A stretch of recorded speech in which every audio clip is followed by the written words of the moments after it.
He was a co-founder and the president of International Association for Near-Death Studies and editor of the Journal of Near-Death Studies, the only scientific journal informing on near-death studies that we call shortly NDE. His award-winning research led him to become a distinguished life fellow of the American Psychiatric Association. And he, by this work and all these works that he has done, had a chance to meet somebody that we really are intrigued with, and that is the Dalai Lama.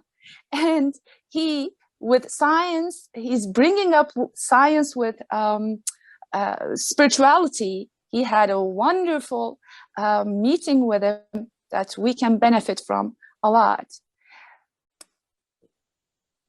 Director of the Division of Perceptual Studies, he held many senior teachings at UVA and academic, and he has many senior teachings and academic posts in clinical psychiatry. He has numerous scholarly articles and numerous international conferences that we couldn't count, and he has so many presentations there. A career full of success and achievements, a pioneer in his field. Welcome, Professor Bruce Greyson. Thank you, Denise. It was a lovely introduction. I'm seriously, it's not very often that I feel like this because, as I said, I'm very, very excited to meet you because I'm so into the work that you have been doing, because I believe, because in your recent book, the recent book you have published is After. I believe that after life is the fundamental of life because it's giving a purpose and a meaning to each and everybody's life, which is, I think, the main issue in the post-traumatic stress and unhappiness that humanity is going through. Thoughts and feelings and perceptions are created by the brain. No one ever explained how, and we still don't know how, but that was the sort of the dogma we were taught, that the material world is all there is, and the physical brain is what produces all our thoughts and feelings. And then shortly after I started my psychiatric training, I was asked to see a patient in the emergency room, and I was in the cafeteria eating dinner when this happened, and I had a pager on my belt that buzzed when they had a call, and it scared me when it buzzed, so I dropped my fork, and I spilled some spaghetti sauce on my tie. I didn't have time to change my clothes before I went to the emergency room to see her, so I tried to wipe it off and couldn't, so I put on a white lab coat, covering it up and buttoned it up so no one could see it. I was a new intern. I didn't know what I was doing, and I was very trying to look better than I was. So I went down to the emergency room to see her, and she was completely unconscious. I could not arouse her. So I assumed she had taken an overdose, which we all thought, but her roommate had brought her in and was waiting to see me at another room down the hall. So I went to see the roommate, and it was a very hot night in Virginia. It's a very hot place in this late summer. And we had no air conditioning back in the 1970s. So I unbuttoned my lab coat so I wouldn't sweat so much, and inadvertently exposing my stain to her. And we talked for about 20 minutes about what was going on in the patient's life, what stressors she had, what she might have taken, and so forth. And then I stood up to say goodbye to her and realized my coat was open, so I quickly buttoned it up again so no one else would see it. She left. I went back to see the patient again, and she was still completely unconscious. So we arranged for her to be admitted to the intensive care unit overnight, and I would come back and see her in the morning when she awakened. When I came by the next day, I started to introduce myself. She was very drowsy, could barely open her eyes. And she stopped me and said, "I know who you are. I remember you from last night." Well, that cut me up short. I didn't know what she was talking about. So I said to her, "Oh, I thought you were out cold when I saw you last night." And she looked at me and said, "Not in my room. I saw you talking to my roommate down the hall." I couldn't imagine what she was talking about. It's the only way she could have done that is she had left her body and followed me down the hall. And as far as I could tell, I was my body. How do you leave your body? That doesn't make sense. She saw that I was confused and suddenly went on to tell me about the conversation I had with the roommate, all my questions, her answers, where we were sitting, what the room looked like, and finally told me about the stain on my tie. There's no way she could have known about that. No one knew about it except her roommate, and the roommate hadn't obviously talked to her. She was out cold in the intensive care unit. So I couldn't imagine how this had happened. It was very unnerving. It flew in the face of everything I had learned about what life was all about. But I didn't have time to think about it. I had to deal with her problems. So I kind of pushed it in the back of my mind and talked with her about what made her take the overdose, why she wanted to kill herself, and so forth. And I just kept trying to push it in the back of my mind because I couldn't deal with this. It didn't make any sense to me. I thought, well, there's got to be some trick here some way. Maybe the nurses had colluded with her to pull this trick on me. I didn't understand it. And it was about 5 years later that one of my colleagues at the University of Virginia, Raymond Moody, published a book called Life After Life, in which he gave us the term near-death experience and described what they were like. And I realized for the first time that this story my patient had told me was not just one random account from a psychiatric patient, but was part of a phenomenon all over the world. I still couldn't understand it, but I was a scientist, which means you have to be skeptical about everything you think you know.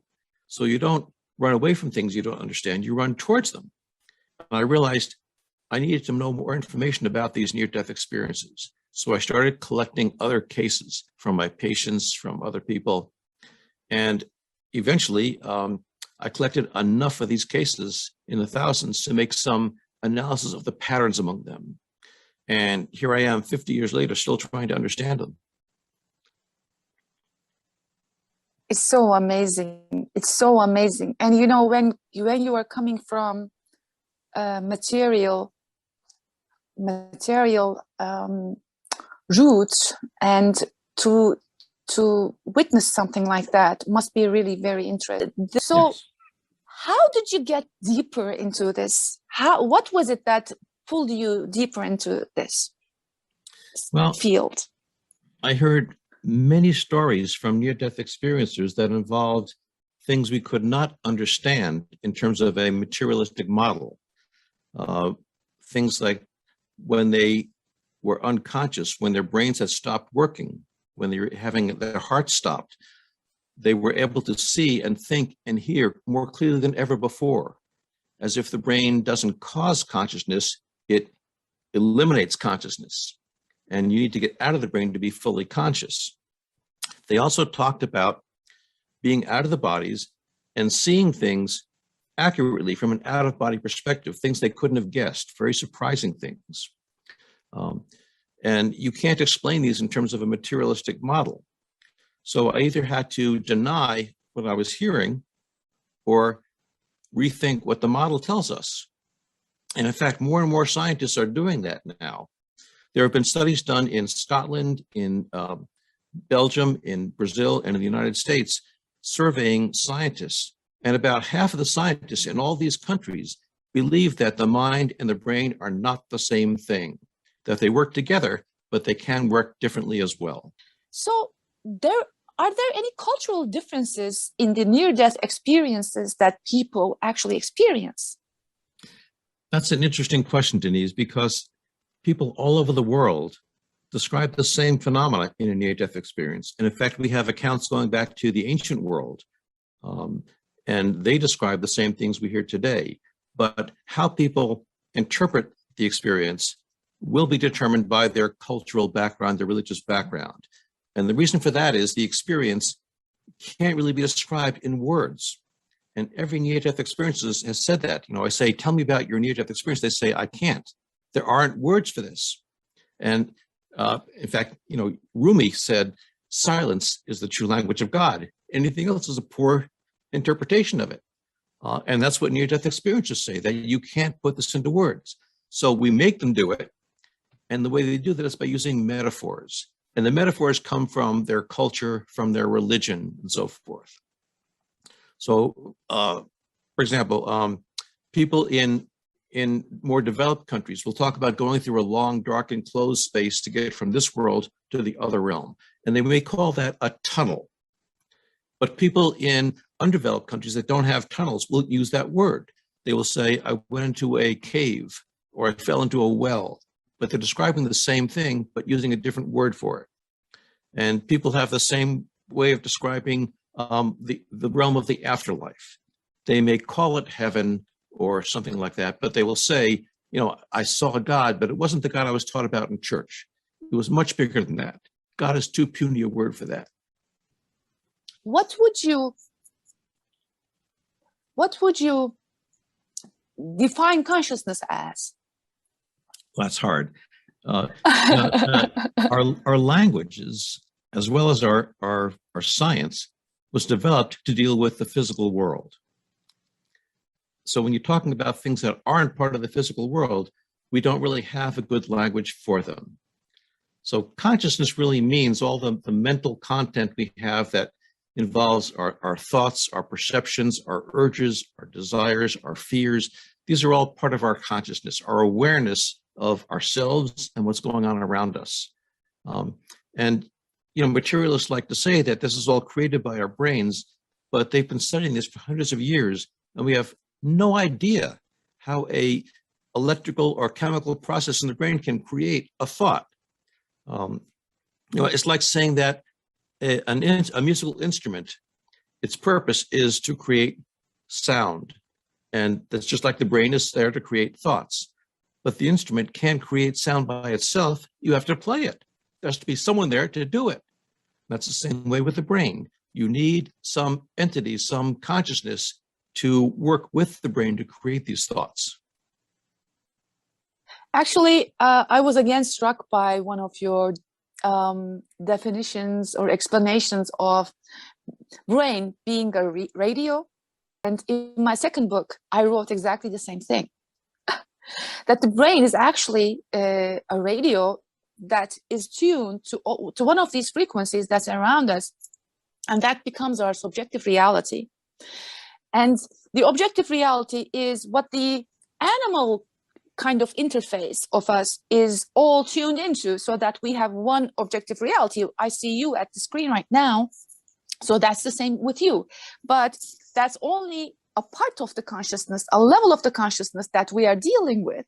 Yes. There's beyond it and numerous levels of consciousness that we cannot, you know, today, all my followers, I have to say this, I am so excited to meet Professor Grayson. All the things that would never happen has happened till now. I was coughing and, you know, lights went off and stuff like that. That's because, you know, I think my electricity is like hitting around. So, you know, the way we see our bodies is I give this example of Tesla suit. And the brain as a virtual reality headset, because this is what, you know, Sufis say, is that we are in a dream state, and we will wake up if we break this cage of this Tesla suit and this virtual reality headset that is giving us a hallucination, you know, a controlled hallucination that we are living, we are touching, we are eating. Just like you wear a Tesla suit, and just like you're wearing a virtual reality headset and sitting in front of a computer thinking that you are in the game and eating and electrical signals. So our brain is a decoder in a way. So frequency decoder. One of the things that Rumi says is about silence, and next to silence as a musician, he says that the universe is made up of sound, and that it is music that is the language of the universe. So what is music? It's frequency. So what does the brain do? Personality disorders in near-death experience. And the second, please, before I forget, and the blind people, have you ever experienced somebody blind who has experienced near-death experience? Yeah. I have not personally talked with blind people who've had near-death experiences, but some of my colleagues, such as Ken Ring, has done a study of these people, and there was a study done by Harvey Irwin in Australia, and they find that people who are blind, often people who are blind from birth, seem to be able to see in their near-death experience, as if the diseased brain is out of the way, and now they can see things again. it's kind of a puzzle how they know what sight is, what This a is color beautiful. is, since they never learned to see, but they manage to talk about things accurately. And we have no medical explanation for how that could be. So if the consciousness was generated by the brain, how could they perceive something Yeah. like that? This is Yeah. so amazing, Mr. Grayson. Yeah. I wish you would go deeper into this too. I'm hoping, because you have so much work, and it is not fair to ask for anything from you because you have done so much. Oh my God. Are there any relations between near-death experiences and mental illnesses? Well, I originally thought that might be, because I'm a psychiatrist, and these sounded like crazy ideas to me. So I did some studies of this, and we looked at a large sample of near-death experiencers and looked at what symptoms they have that could be attributable to mental illness. And what we found was that they have the same frequency of mental illness as people who didn't have near-death experiences, no more, no less. We also looked at a large sample of people with mental illness and looked at whether they have near-death experiences. And again, they have the same number of near-death experiences that people who don't have mental illness have. So there seems to be no connection between mental illness and near-death experience. But you have come up with a scale, and you have tried to build, like a pattern to understand if somebody's experiencing a near-death experience, or is he in another brain state? Could you please tell us about the scale that you have developed that is being used in, I think, almost 20 countries, as far as I know? Well, I collected all the different things people talked about happening during a near-death experience. We came up with some 80 different things people said can happen in a near-death experience. And I gave these lists of 82 symptoms to a group of experiencers and asked them which ones were the important ones and which ones were not. And they whittled it down a little bit. And then I took the sample back to researchers and said, which ones of these now do you think are most important? And I kept going back and forth from the experiencers to the researchers, back and forth. And eventually came up with 16 questions that they all agreed were the basic core of the near-death experience. And they included changes in thought processes, for example, your thoughts being faster and clearer than ever before, having a life review and so forth. They included changes in your emotional state, feelings of intense peace and well-being, a sense of cosmic unity, being one with the universe, and so forth. What we call paranormal phenomena, like leaving the physical body, sometimes seeing visions of the future, and what we called transcendental phenomena, which going beyond the physical world into some other realm, encountering other beings, non-physical beings. And we find that using this scale, we can identify when someone has had a near-death experience or some other type of experience, and there's certainly lots of different ways you can respond to being close to death. And we find that the scale is valid across all different cultures, races, genders, and so forth, and seems to be helpful in letting us know that we're all studying the same phenomenon. Of course, I know about striking examples that you have used, that you have experienced, like Jack, Anita. I think that is one that everybody is like, oh my God, I got the chills, that is so touching. And I cried actually while reading it, because it's so amazing. What would your examples to share with our followers, to our viewers? What would once I have just shared Dr. Eben Alexander's video with my followers, and so many people cried of my followers, and Dr. Eben has become like the most searched person that day in our country because of the video that we have made together.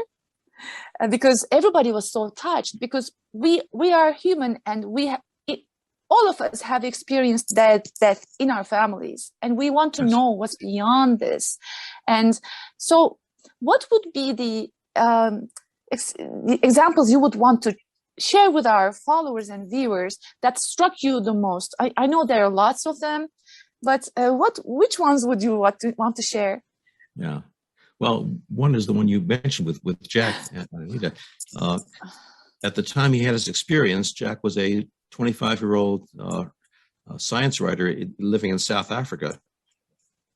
And he was admitted to the hospital with severe pneumonia, and he often had respiratory arrest where he could not breathe, could not get his breath, and he had to be resuscitated.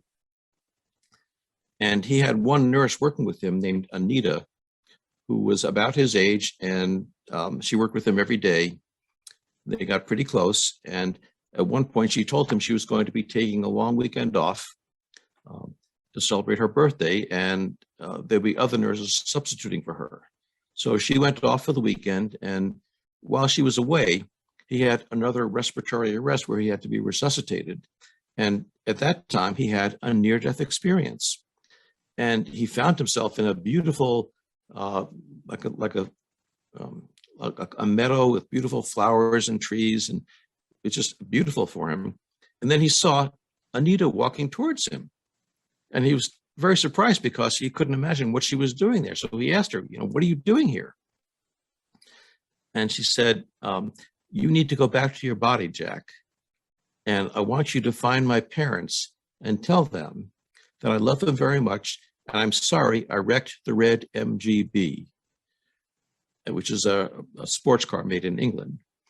And then she turned and walked away. Well, he then woke up back in his body in his hospital bed with a complete memory of this experience. And he tried to tell the other nurses about this, and they got very upset and left the room. It turned out that this nurse, Anita, had gone home to celebrate her birthday with her parents, and they surprised her with a gift of a red MGB for her birthday. She got excited, jumped in the car, and took off for a drive, lost control, and crashed into a telephone pole and died instantly, just shortly before he had his near-death experience. Now, many, many people say that in their near-death experience, they meet deceased loved ones. And the people who want to dismiss these experiences say, oh, that's just your imagination.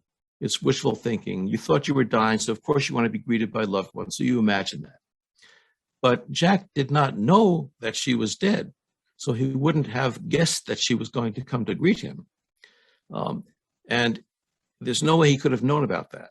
So that is, to me, evidence that there's something going on here that made Anita, although she was dead, still able to communicate with him. Now, this is not one isolated incident. I've got many, many cases like this of people that I've investigated myself who've had encounters with deceased persons who were not known to be dead at the time. And it's not a new phenomenon either. The Roman historian Pliny wrote about a case like this in the 1st century. So it goes way back. And we just have no medical explanation for this. Could you give us some details about cardiac arrest? And sorry for my, pronunciation. And all these studies that you have mentioned about how these people who experience this and how you try to, find out if they could see these signs and what has happened with this. Yes. Well, we have many, many examples of anecdotes about people saying they left their bodies and saw things accurately. Mm-hmm. And as I said before, sometimes they describe very, very surprising things. Like one person I knew who was having a quadruple bypass surgery in his heart. He had 4 blood vessels to his heart that were clogged. So he was totally unconscious, having his heart opened up. And he left his body in the middle of the operation and looked down and saw his surgeon flapping his elbows like he was trying to fly. And he couldn't have possibly known that was going to happen. So he described it to me, and I thought he was hallucinating because I'd never seen a doctor do that. I'd never heard of a doctor doing that. So with his permission, I then talked to his surgeon, and his surgeon said, yes, I did do that. I developed this habit of letting my assistant start the procedure, and then I put my sterile gloves and gown on, and I go in to watch them. I don't want to risk touching anything that's not sterile, so I put my hands on my chest where I know I won't touch anything. And then I point things out with my elbows to them so I won't touch anything with my fingers. And he demonstrated just the way the patient did. And there's no way the patient could have known about this unless he was actually watching from above. We've heard many, many cases of this, so we thought, we're scientists, we should be able to set up an experiment to test this. So we've done many experiences now. I think there have been 6 published so far. where we go into hospital rooms where people are likely to have a cardiac arrest, and we placed hidden targets, visual targets, up in the corner of the room that you can only see by looking down. And then when people have their heart stop, we then go into see them the next day and ask them, did you notice anything unusual in the room, and try to get them to describe this to us. It's very hard to do this research because you need to have thousands of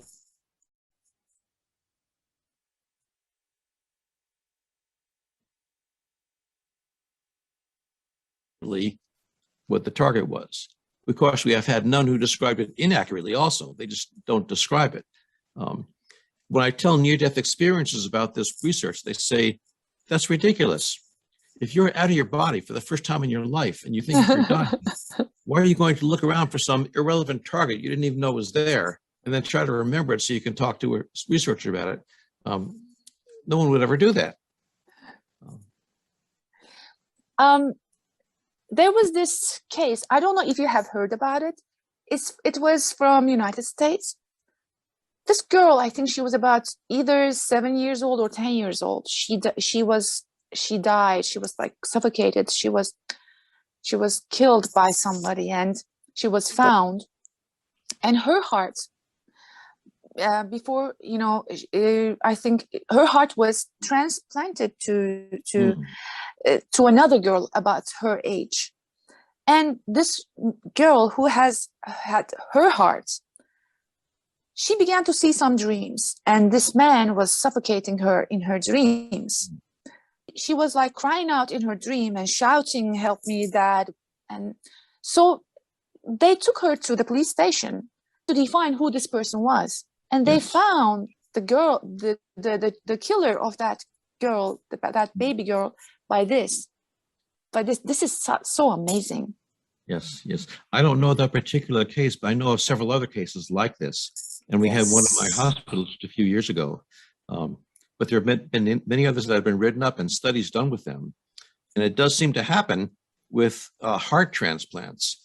Interestingly, we haven't found it with other organs being transplanted. So I'm not sure what it is about the heart particularly that has this ability, but somehow the consciousness seems to stay with the heart.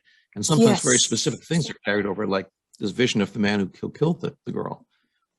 It's very interesting because, again, as to Sufis, because of Quran, the consciousness center is the heart.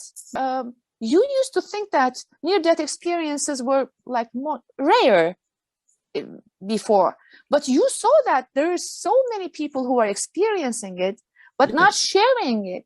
Could you talk about this a bit? Yes. When we first started doing this research back in the 1970s and early 1980s, no one had heard about these things. And people were afraid to talk about them because when they did try to talk to their doctors and nurses, they were told that they were hallucinating or the drugs were making them do this, and they learned not to talk about it. And now things it's been publicized so much, everybody knows about it. And I think doctors are much more willing to listen to patients about this and to take it seriously. So I think people are less frightened now to talk about it, but it varies from place to place. And I see actually the younger doctors who grew up with this in their culture are more willing to accept this, whereas older doctors may not be. But it's becoming more and more common in our culture now and all over the world to be able to talk about these things without fear of being labeled crazy. Is there anything that you yourself experienced that you are keeping away from us that you don't know? I don't think so. But people are experiencing this in a lot of different ways. You mentioned retreats, and people are doing that. People are also experimenting with psychedelic drugs. And, we found in the last decade or so, doing neuroimaging of brains, we find that the more elaborate mystical experiences with psychedelic drugs are associated with a decrease in the electrical activity in the brain, which again supports the idea that the brain needs to get out of the way to let this consciousness flower. And we see this in a variety of phenomena that once you quiet the brain down, then these holes open up and you can see things the way they really are. There is this saying in Sufis, among Sufis, which says, get your illusionary self out of the way. so that your divine self will come out. Talk about before changing life forever after this experience, because this is like we call there's this book called the Sufi who sells his Ferrari, you know. Could you, before telling us, could you debunk the ones who say that near-death experience is because of lack of oxygen and all these other statements they make, because you give amazing definition and a debunk to that actually claim. Yeah, there have been many, many theories put forward to explain near-death experiences. I just went through a few of them in my book. There were just too many to talk about. But for example, they thought that lack of oxygen was causing it. And we've actually been able to measure oxygen in people who are near death. And those who have near-death experiences actually have better oxygen supply than those who don't. And likewise, people who are given drugs when they're dying, those who are given more drugs have fewer near-death experiences. And we've looked at brain activity as people approaching death. Time after time after time, we find that the theories that have been proposed do not pan out when you look at the data. So we don't have an explanation for how these things can happen. But for me, as a psychiatrist, I also look at how this affects people's lives. And as you know from near-death experiences or other mystical experiences, you don't forget these things. They stay with you for decades, and their memories remain as vivid as they were the day it happened. And your attitudes and beliefs and values are changed. And this does not happen with a hallucination. People become more spiritual. They become less concerned with materialistic things, including not only physical things, but power, prestige, competition, reputation. These things don't matter anymore. But what matters is our connection to other people, to the natural world, to the divine, the feeling of being connected in life. And when people feel that, they also treat other people differently. They treat other people as if we're all divine and we're all part of the same thing. And that seems to make life so much more meaningful and fulfilling. In certain multiple personality disorders, they say the same thing. They say that they don't see us as separate. I always think of it like this. When you look at a forest, you see trees like they are separated. But once you go beyond that soil, you see that they're all connected. They're all entangled in that way. But you see from the surface that they are separated, but they're all one. And again, as Sufis say, we are the cells of one body. We are all a cell of that body. So we are all, give this example of that you have mentioned in your book, this police and the soldier. This is so touching. Yeah. Well, the soldier was actually a Marine sergeant in Vietnam who was shot in the chest, and he had fragments of shrapnel all over his chest, and he was flown to the hospital. And during the operation to clear his chest out, he had a near-death experience. It was a beautiful experience for him. But when he came back, after rehabilitation, he was sent back into the jungle and found that he couldn't shoot his gun. The idea of hurting someone else was just unthinkable. And this was his career, being a soldier. So he had to leave the Army, the Marines rather, and came back and trained to be a medical technician. And the policeman I knew was the same type of thing. He had a near-death experience, and then he tried to go back to be a police officer, and he couldn't do it. So he went back to school and trained to be a teacher. And we see this again and again. People after a near-death experience change their careers and go into some type of helping profession, healthcare, social work, teaching, clergy, something like that. When I was reading Plato, of course, and that he's talking about the shadows, and the one who has walked and gotten out of this cage is saying, you know, the real life is out there, but you know, you are all slaves because you are slaves to your senses. So that's, you know, that cave for me is the brain, actually. Yes. That cave is the brain, and we are slaves to this cage that is giving us a very, very small percentage of what we call reality. And even the root word for reality is coming from Latin, res. It means things, representations, not the things itself, but the representations. So it is very interesting that you have this experience and you see what's beyond, and you die before you die. But because all around you, people are saying, you know, "Oh, what are you doing? What's happening to you? You are not normal." What is normal? What is normal? Yeah. Yeah. What you call the cortical part of ourselves, it's a very strict taskmaster, and it doesn't let you see anything else. And you know, it tells you you're crazy if you think about something else. And it's hard to fight that. It's hard to get beyond that. And everything in our culture reinforces that for us, that we are physical beings, and that's what we're here for. And it just doesn't have the sense of purpose and meaning that what you get when you see beyond that limited physical self. We have rubber hand test, which is already showing that we are not in this body. We are Right. actually using this body in a just like a video game, you know, but we are with our consciousness so clinged to it that we believe that it is there. Right. Well, in our normal everyday lives, we have no memories of anything other than being in this physical body. So the idea of dying is terrifying for us because we think that'll be the end of our lives. But near-death experiencers and other people who've had experiences beyond this world know that death is not the end. Yes. It's a gateway to something greater, and they're no longer afraid of dying. And that frees them up to take life more, enjoy life more fully. And life becomes so much more meaningful to them. They tend to take chances that we wouldn't take if we're afraid of dying. And they just get much more out of life. You have given great examples, again, also in your book, that not only the near-death experiencers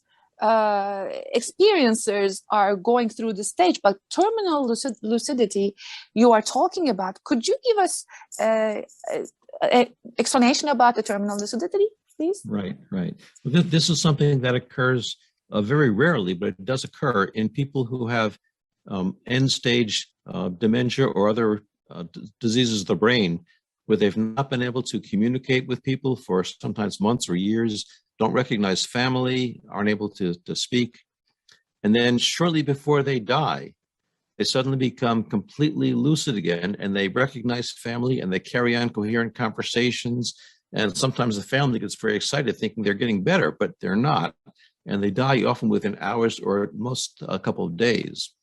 And we have no medical explanation for that. Someone who's got a very diseased brain, like Alzheimer's disease, the brain doesn't recover. But what happens is, as the brain decompensates enough, you get those holes opening up, and consciousness becomes available again through the diseased brain. So it's more evidence that the brain does not create our consciousness. It interferes with it. Definitely. It happened with my grandma. My mother went into her room before she died, a few days before she died. She was talking to some people around her, and she said, yes, "You go first, I'll come later." And she was a very interesting person, seriously. And my mother came to me and she said, "I think she's going, and they're taking her to her place. They're going to take her to her place." Of course, it is sometimes scary to believe these things for people who don't know actually what it is. They can be scared. And I love this physicist he passed away years ago, Itzhak Bento. He used to say that, yes. Do you know him? Yes. He's amazing. He says they take children, see their pineals are more active, they see, oh, here's my grandmother, and you take the child to a doctor and he gives her pills, and then it covers her central nervous system, and she becomes normal, what we call normal. So do you think in the near future what we call normal might change after near-death experiences? Psychedelics have become so popular these days, and people are trying to find out what's beyond reality. I think it is changing already. I think more and more doctors and even neuroscientists are beginning to accept that what we used to call normal is not the total story, that there's more things that can happen to us that are still within the range of normal. Sometimes people call this supernormal or supernatural, and I object to that because it's natural. It's not supernatural. This is part of nature. This is part of our nature. I think it is, Stephen Kotler, he talks about flow state, where we have hypofrontality that are actually the part of our brain, which is, prefrontal cortex, that's giving us like an ego and then self, like our cortex, self and me, I part. As a musician, I know that it's suddenly, you suddenly begin to make a piece and you write the lyrics, and then you say, who made this? It happens in such a time, because we know when you're into neuroscience, you know what time dilation is, how the amygdala sometimes gives you, because of the pupils getting more and like bigger, and so that suddenly time kind of like stops for you in dangers and stuff like that. But when you're making something like art, like when I'm making my pieces, my songs, I know at that moment, like it kind of like stops. It is another time perception, and in that little time period for the world, but huge time period for myself, I see this piece in front of me, which I have no idea how it came there, with those lyrics and everything. So, did you make any studies about artists and how they perceive or reality, or their brain waves, or the near-death experiences? I have not done that with artists, but there are a lot of anecdotes about famous artists throughout history. Beethoven and Mozart, who talked about music coming to them completely composed. They didn't do it themselves; it just came to them from outside. But most near-death experiencers say that when they enter this other realm of the near-death experience, time stops to exist. There is no time there. And, when we ask them, well, how does this happen? Because you describe the near-death experience as if it's a sequence of events. This happened and this happened. And how can you have a sequence unless there's a passage of time? And they said, I can't explain to you. Now that I'm back in my brain, I see there's a paradox there. But over there was no paradox. It was all happening at once and in a sequence. That's the way it is there. I always see time, space-time, because in our dreams, we also create space-time. So it's like an organic psychosis where we dream in our, we see people also there like flying. And, as again, Sufis say, according to Quran, that every night when we sleep is half death, is half death. So that is why, because you're getting rid of your senses. I mean, yes. Even if they play the drum next to you, that ear that is hearing in your dream is different than this ear that is hearing this drum, this physical world. It is another ear that is working out there, that is hearing other things and seeing other things, and all in a single-minded, in one mind. You are going through all these, which we believe that we are what we call the world is also a single-minded self-simulation, actually, a divine simulation. So in one of your of course, your book, and because this was very interesting, you were talking about people when you thought if they would experience death like that, so beautiful, would they want to commit suicide? Yes. I know the answer from your book, but could you please share with us, with our followers and viewers, how they feel? I was worried about that because I had talked with a lot of patients who were thinking about ending their lives, but were afraid to do that because they were afraid something might happen when they die. And then when I heard near-death experiences saying that death is beautiful and nothing to be afraid of, I was afraid that would make people more suicidal. So I did a study of this, and I looked at people who had made suicide attempts and then had a near-death experience as a result of the suicide attempt. And I followed them up and saw how their attitudes changed compared to people who didn't have near-death experiences after the suicide attempt. And I found that those who had the near-death experience were much less suicidal, not more suicidal. And I didn't understand why that would be, so I asked them to explain that to me. And they said that they now understand that there's a meaning and purpose to everything, and that the problems that they used to have that made them feel they needed to run away and die, they now see as challenges they're supposed to learn and grow from. And they see there's a purpose to all the problems they were having. They also said that if you're not afraid of dying anymore, then you're not afraid of living either. That takes away the fear of life. and you can enjoy life much more. So that makes them much less suicidal. It's so beautiful because you say that they begin to work in, like public projects to help humanity. Yes. Because they understand that curing somebody else is curing yourself, actually. Helping someone else is helping yourself. Yes. That's something else that's taught in almost every religion we have. Yes. That we are all interconnected. And that when you hurt someone else, you're hurting yourself. And when you help other people, you're helping yourself as well. We're all part of the same thing.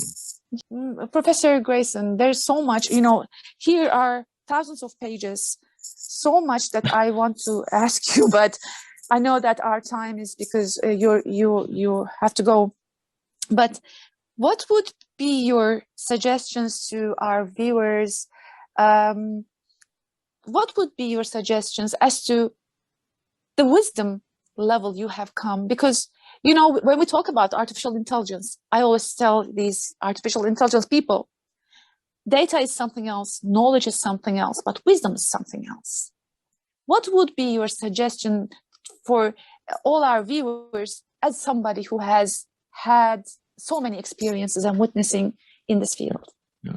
Well, I think what we learn from near-death experiences is that they are very, very common experiences. These are not rare. They happen to about 5% of the population, which means 1 out of every 20 people. So someone in your family, someone in your classroom, someone in your workplace has probably had a near-death experience. There are also normal experiences that happen to normal people under unusual conditions. They are not a sign of mental illness. They're not a sign of psychological disturbance. They're normal events. They also suggest that the mind is not the brain, and that the mind can continue to function, sometimes even better, when the brain is not functioning. And if that happens during life, then it can also happen after the brain dies, after death. The mind can continue to function better than it has been during life. We also need to take the fact that near-death experiences change people. That when you have this experience, you don't go back to the way you were before. You become much more spiritual, much more altruistic, much more enlightened, and you're much more aware of the interconnection between all the different people. And what we learn from that is that when you live that way, as if you are all the same as everyone else, made of the same divinity, then your life becomes so much more meaningful and fulfilling. As Sufis, we believe we are living in a dream state, and what we have to do is to wake up in the dream and become a lucid dreamer. Yes. So that we know how to act and how to use this divine matrix. And I'm hoping that for years and years, with your health and with your loved ones, you keep on working in this field to enlighten us with these amazing books and work and articles that you have made. And again, before we say bye to you because you have to go, is I am again suggesting to all my viewers and all my followers to read Professor Bruce Grayson's recent book, After, and go once again and read it again so that you take notes. And then go to his articles and all these speeches he has made in his conferences, and also that you can find his videos all around YouTube, and you will feel so soothed, so happy to find out that there's no death, and humanity, who is looking for immortality, is looking for something that already is there. We are immortal, and we just have to remember this. We just have to remember our future. Thank you so much, Professor Grayson, and thank you so much for giving us a wonderful chance to meet you. Thank you. It's been a pleasure talking to you, Denise.